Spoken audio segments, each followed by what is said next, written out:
India 24। कभी मोदी सरकार में मंत्री रही और पीएम मोदी की करीबी रही हरसिमरत कौर बादल जब सदन में राष्ट्रपति के अभिभाषण पर बोलने के लिए खड़ी हुई तो उन्होंने जमकर मोदी और 3 कृषि कानूनों पर अपनी भड़ास निकाली। जैसे ही उन्होंने सिख गुरुओं को लेकर ऐसी बात बोल दी जिससे मोदी की सांसद मीनाक्षी लेखी का पारा चढ़ गया और दोनों महिला सांसद सदन में ही भिड़ गई। आप भी देखिए। एक पीसफुल प्रोटेस्ट जो डेमोक्रेटिक राइट होता है और दुनिया ने देखा कि उस पीसफुल प्रोटेस्ट को कैसे गोलाबारी से, अथरू गैस से, वाटर कैनन से, लाठियों से उन बेचारे निहत्थे किसानों को किस तरह की ट्रीटमेंट दी गई, सारे देश ने देखा और उनके साथ संवेदना करी। कोई दुकानदार हो, सब उनके साथ संवेदना रख के 2.5 महीने से उनके बीच में उधर गए और उन्होंने अपना सपोर्ट दिया। लेकिन कितनी हैरानी की बात है कि जिसको वो अपनी संवेदना बताना चाहते हैं, अपना दर्द बताना चाहते हैं, इस सरकार का एक नुमाइंदा उन तक पहुंच नहीं कर सका। मन की बात होती है, बहुत कुछ बोला जाता है, राष्ट्रपति का अभिभाषण होता। हाँ, 6 साल में थी, मैं बिल्कुल थी, मैं आ रही हूँ उसमें। लेकिन जब सरकार ही इनह्यूमन हो जाती है, जब संवेदना अपनों के प्रति नहीं प्रकट कर सकती, फिर उस सरकार में रह के करना क्या है। इसलिए छोड़िए उस सरकार को। 5 जून में आ रही हो भैया, आप सुनते रहिए, सबका जवाब दूंगी, बेफिक्र रहिए।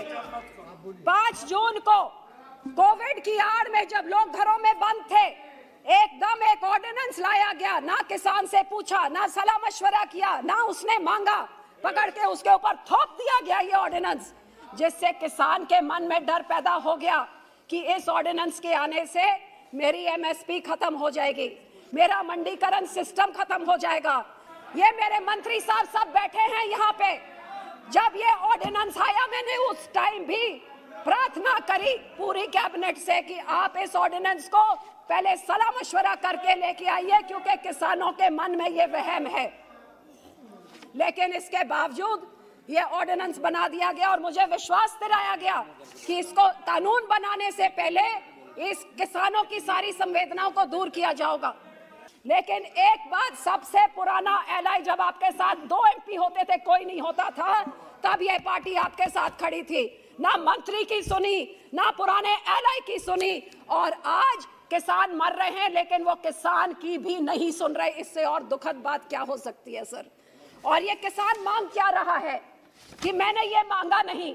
आप कहते हैं मेरे वास्ते चंगा हैगा, मैनू और नहीं चाहिए, मेरे को नहीं यही चाहिए, मेरे को नहीं चाहिए, आप वापस ले लीजिए। और ये मेरे लिए कोई कानून बनाना है तो मेरे सलाह मशवरा से बनाइए। पर लेकिन इस सरकार की आप देखिए, इन्होंने कितना अहंकार कि पिछले 75 दिनों से ना ही किसी मंत्री को उधर भेजा, बल्कि ये आंदोलन शुरू होते सारे शुरू हो गया, ये बिचौलियों का आंदोलन है, फिर ये माओइस्ट का हो गया, फिर ये नक्सल का हो गया, फिर ये आतंकवादी का हो गया, खालिस्तान का। ये बैठे हैं मंत्री एमपी, एक कहते थे पाकिस्तान और चाइना से ये हो रहा है, वो बैठी है मेरी बहन जो कहती थी ये तो आतंकवादियों का AK-47 लेके बैठे। भैया, कौन सी AK-47 की खेती करता है कौन सा किसान? खालिस्तान है, पहले दिन से खालिस्तान खालिस्तान। क्योंकि जब 11 राउंड ऑफ टॉक्स कर रहे थे तो क्यों खालिस्तानियों से, आतंकवादियों से आप बात कर रहे थे? तिरंगे के अपमान के बारे में बात करी गई, तिरंगे में लहराया तो वो आप कहते केसरी लहरा दिया। तो ये वही केसरी है जो आपके प्रधानमंत्री जी और वर्ल्ड लीडर अपने सिर पे लेके घूमते हैं, जहां से हमारे 9वें गुरु की शहादत का ऐलान किया गया था। और क्यों शहादत हुई थी? आपके जनेऊ और तिलक को बचाने के लिए हमारे गुरु ने शहादत दी कि कैसे हमारे गुरु आपके हैं तो फिर उनके, और वो केसरी लहराने के लिए आज आपके गुरु बन गए, आज आपके बन गए।